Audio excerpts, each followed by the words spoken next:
अगर आपने भी अभी तक अपना इनकम टैक्स रिटर्न यानी ITR फाइल नहीं किया है तो आपके लिए एक बड़ी राहत की खबर है।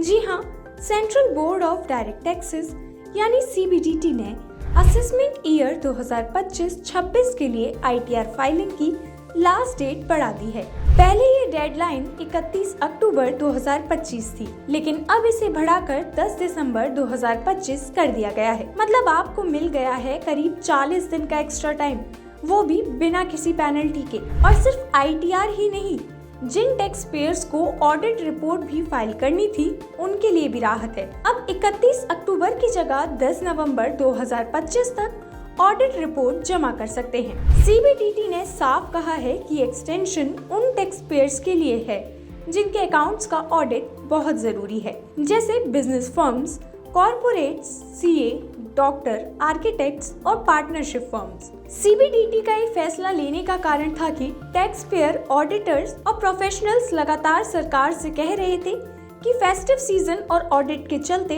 टाइम पर सब कुछ फाइल करना मुश्किल हो रहा है, तो CBDT ने भी डेट्स एक्सटेंड कर दी। ऑडिट रिपोर्ट की नई डेट अब 10 नवंबर 2025 कर दी गई है, जो पहले 31 अक्टूबर 2025 थी। वहीं ITR फाइलिंग की डेट को बढ़ाकर 10 दिसंबर 2025 कर दिया गया है, जो पहले 31 अक्टूबर 2025 थी। CBDT की प्रेस रिलीज में साफ कहा गया है कि जो रिटर्न 10 दिसंबर 2025 तक फाइल किए जाएंगे उन्हें ऑन टाइम फाइलिंग माना जाएगा, यानी कोई लेट फीस या पेनल्टी नहीं लगेगी। लेकिन ध्यान रहे, अगर आप 10 दिसंबर के बाद फाइल करते हैं तो आपको सेक्शन 234F के तहत पेनल्टी देनी पड़ेगी, यानी 5,000 रुपए अगर आपकी इनकम 5 लाख रुपए से ज्यादा है और 1,000 रुपए अगर इनकम 5 लाख रुपए से कम है। ये बदलाव असेसमेंट ईयर 2025-26 के लिए है, जो कि फाइनेंशियल ईयर 2024-25 को कवर करता है, यानी